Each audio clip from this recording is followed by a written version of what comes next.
Okay, so today we are finally getting to the tutorial. I know it took so much longer than expected. I'm very sorry for that. There were reasons for that.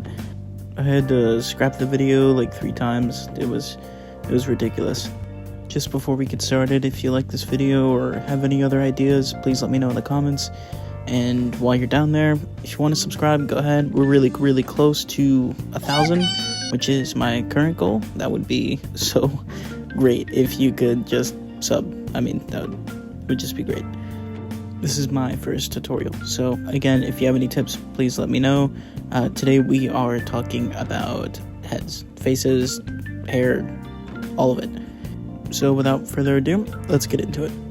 So originally I was going to do a couple of pieces where I kind of just show you what not to do, and then I realized, this is a tutorial. I should be showing you what to do. So we're gonna start off with a sketch like I do with most of all of my drawings. This time I try and start off with the general direction of the hair and how I want it to shape around the face, and then I go ahead and try and shape out the nose. I then find the placements with the eyes, and finally the mouth. I don't really have too many tricks for the general shape of the head, except for maybe the eyes are usually closer to the edges of the face than you originally think. You'll see later down the line that I adjust the eye placement by using what I like to call third eye rule. That is something that helps me so much. I use it all the time. Just a little background on this piece and character, I suppose. This character's name is Aiko from a series called Goodnight Punpun, or Oyasumi Punpun. It is a very dark and surreal series that I don't recommend to anyone under the ages of 18, so do not read this if you're not ready. It delves a lot into relationships and your inner struggles as a person, and it goes through a lot of mental issues. So again, if you're not mentally prepared, then you won't be able to read it. I pictured this piece as taking place during a very iconic beach scene where this character is on the beach, just kind of playing around, and a little beforehand she had gotten pretty beat up, so hence the busted lip and injuries on her face. It felt really weird drawing a beat up character for me, but it was just such an iconic scene that I couldn't say no. As you can see now, I am just kind of finding a better place for the eyes. This third eye rule that I go by is usually I take one of the eyes and I move it around to make sure that I can fit a third eye in between those eyes. And then that's usually far enough apart for the eyes. Makes it look a bit more proportionate. After that, I start laying down just the base colors. By the way, if you are curious, I am using the gouache brush on Procreate. I just find that it really blends well and has an interesting texture. As you can see, I'm blocking in the hair, the shoulders, the face, adding a little bit of a blush, and putting some shading under the nose. I always put shading under the nose. That is probably one of the, essential tips that I could give you. Always put some shading either under or around the nose. The nose protrudes from the face, so whenever light hits it, even from head on, it creates somewhat of a shadow.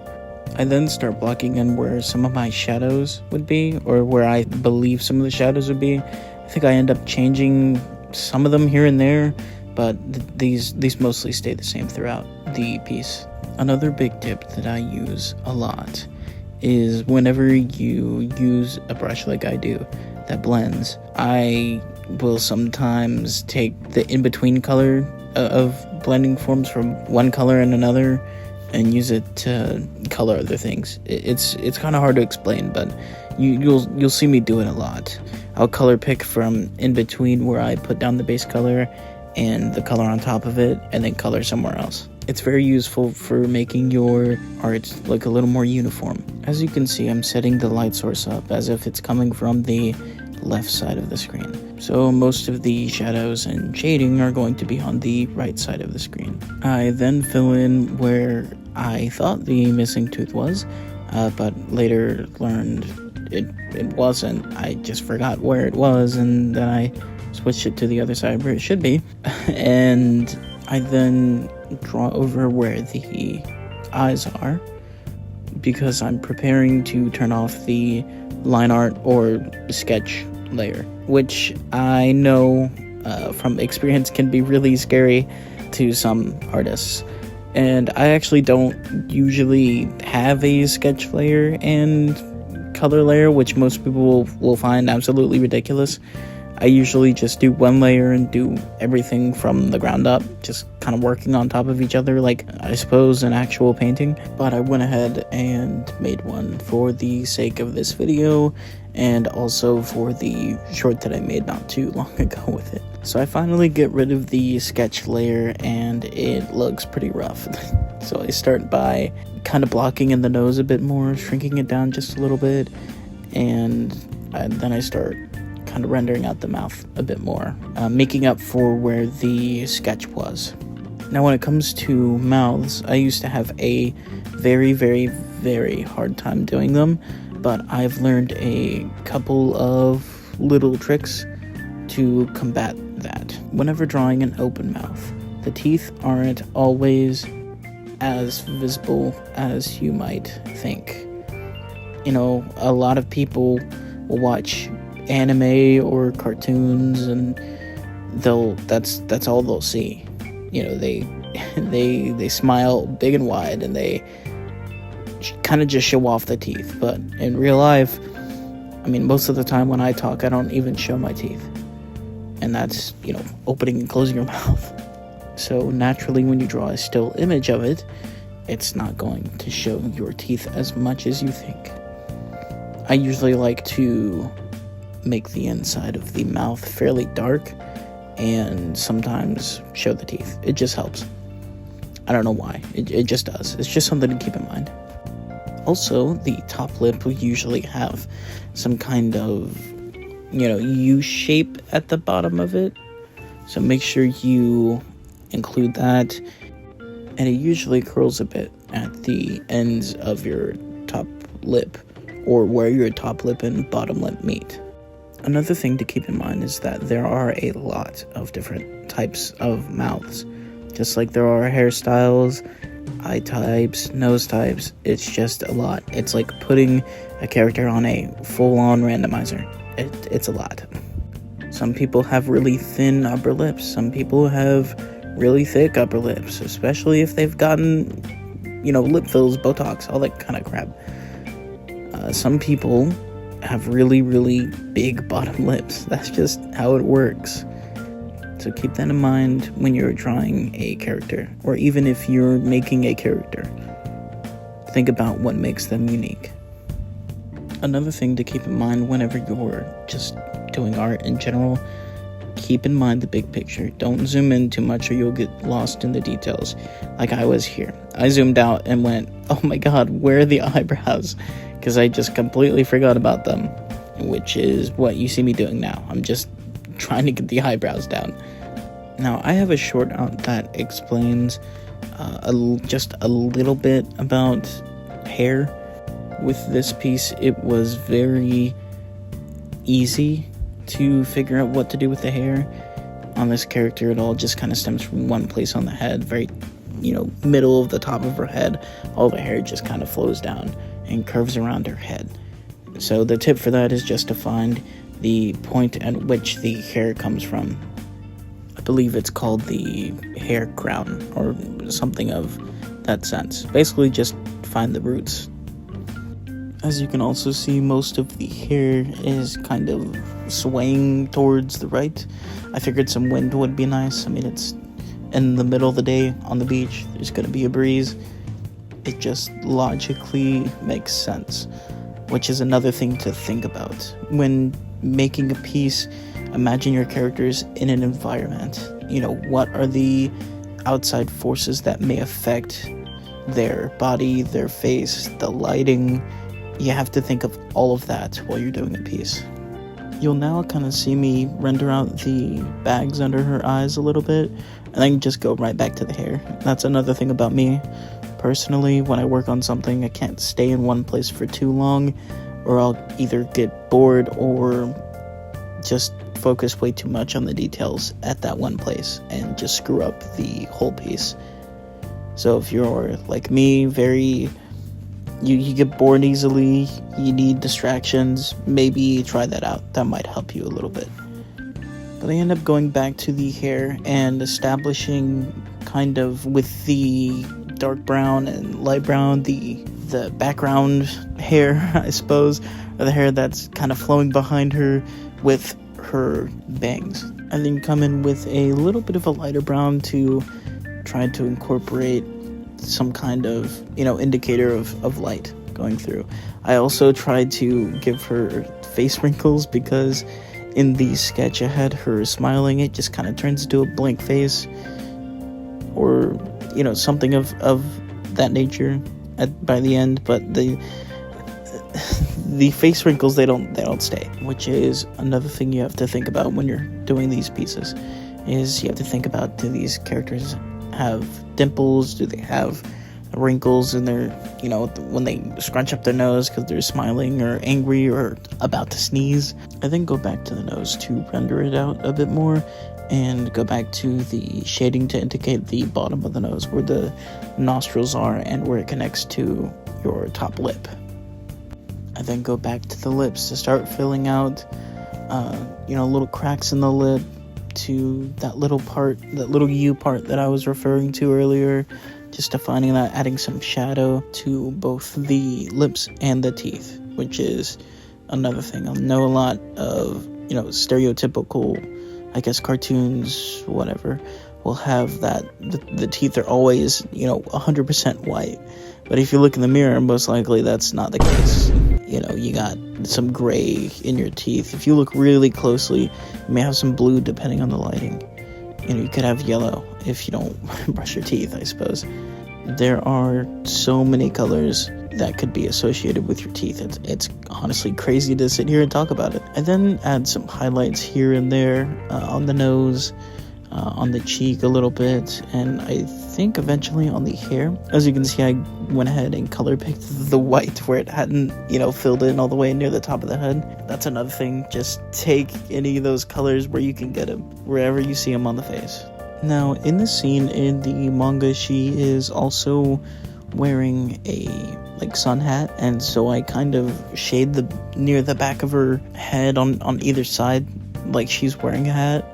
You can barely notice it in the finished piece, but it's there. I then start to do some kind of lens flare kind of lighting, or something like that, but I end up scrapping it. Not everything that you put in the piece is gonna stay there, trust me. But that's not a bad thing. It's good to experiment. That's at least what I always say. I then move the mouth up just a little bit. I believe I had stopped for a little bit and sent it to one of my friends and just kind of asked what they think, and they had pointed out to me that the mouth might have been a little bit too low, which is great. I always like to get feedback during my pieces. It's really, really good to have a perspective outside of your own so that you can maybe even prevent mistakes before they happen. One tip for getting critique and getting, some kind of perspective on your pieces, for me at least, is ask somebody that is either near you in artistic skill and technique or above you in that regard. Then ask somebody that doesn't know a thing about art at all and will give you an honest opinion. Could be a family member, could be a friend, as long as they are completely honest and not just telling you it looks good, just because they love you and they care about you. And they might not want to point out any mistakes or whatnot to hurt your feelings. I do this to kind of have one foot in the door for the art community and the other one for the general public that might view your images. As somebody that posts my work online and lets other people see it, I feel that it is a good idea to maybe take in opinions from both. I then fill out those corners a little bit that I was talking about earlier, and while I was going on my little rant about critique, I went ahead and I drew on the injury above the mouth and relocated the missing tooth and some injuries on the eye as well. I also have a bit of shading on the left side of the face, even though that's where the lighting is coming from, because there is technically hair like above it, blocking that light a little bit, so it ends up casting a shadow on the edge of the face because of that. You also need to keep stuff in mind like that, like depth. Same thing with the top of the head. The hair on the top of the head is technically in front of the face, so it may cast a shadow depending on, your lighting and location and whatnot. One other tip I'd like to say is whenever you use a textured brush like I do, then sometimes a little blotchiness here and there is fine. You don't have to blend it all together for it to look nice, because then it lets the texture stand out a bit and gives your art a bit more flair, maybe even a little style to it. And you might find that that's the thing that you like the most about your art. So I would maybe blotch test it out, maybe even make it really obvious where your brush strokes are. See how it goes. I do, however, suggest blending out the nose a bit. Whenever you draw a nose on a face, you gotta kind of think about it like stretching, I guess, plastic or skin over an object. So you have the nose protruding out of the face, and the skin is stretched over it. So it's not its own like separate entity. Even though it's like protruding out of the face, it's still, attached to your body. So maybe don't have lines indicating the nose completely. Maybe just blend it out a bit so that it not hides its form, but stretches its form across the face, because in reality, that's what it does. Most of the rest of this is pretty much just rendering, making sure the colors are good, and making sure it looks accurate enough. I do end up adding a bit more injury, I guess, on the face. For that, I wasn't really sure how to do it. Like I said before, I don't draw a lot of injured people per se, so I just kind of blotched in a little bit darker for where the scratches or injuries more prominent, and then lighter around it to indicate maybe it's irritated around where she got injured. I then shade around the bangs a bit with a darker brown just to indicate and give it more shape for the chunks of strands of hair that come off of her head. I do also incorporate individual strands a lot more later into the piece. I have done so already. It just gives it a bit more of a realistic look. Whenever hair realistically is going around, in the wind, it can look very, I suppose, stringy, depending on your type of hair. If you have really thick hair, it might not be the same way. If you have really thin hair, it might be really, stringy looking, strandy, I guess. I don't know how I would really describe that. I end up adding a little more eyelashes on the bottom of the eye, just to make it a bit more realistic, I suppose. Also because my close friend suggested it, I went ahead and did it, and it just looked better. Sometimes we don't even think about those things, and when we do it, it looks better. I then tried to think about how her head pressing against her shoulder would affect her face, and I tried to maybe, make like a little kind of, I don't know if wrinkle is the right word, but like a little indication of her shoulder bulging out her face whenever it presses against her, and it just doesn't work. I end up shading it, and it has somewhat of the same effect. I then make another layer above the color layer that I'd been working on, and make it a multiply layer, and then lay down a little bit more shading, and then I do another layer above that on add, and put a little bit more light on it, a couple more highlights, and then that's pretty much it for the piece. What you see now is how it ended up turning out. Just one more little tidbit of advice before we end the video off. As an artist, you're going to make a lot of mistakes. That's how anyone lives in life and in your work. My advice is to not be too afraid of those mistakes, because you're going to make them anyways. Mistakes lead to frustration. Frustration leads to learning, and learning leads to getting better. So don't let your mistakes stop you from getting better. Use them. If you made it this far in the video, I really do appreciate it. This was my first tutorial, and as such I was really nervous because I didn't even think I was worthy enough to make a tutorial. I'm still learning. I am very much not a pro, so I really hope that any of this, helped even just a little bit. I also apologize for any weird changing quality for audio. I don't really have a mic, and it was thundering pretty loud when I was recording, so bear with me, please. Until next time, have a great day.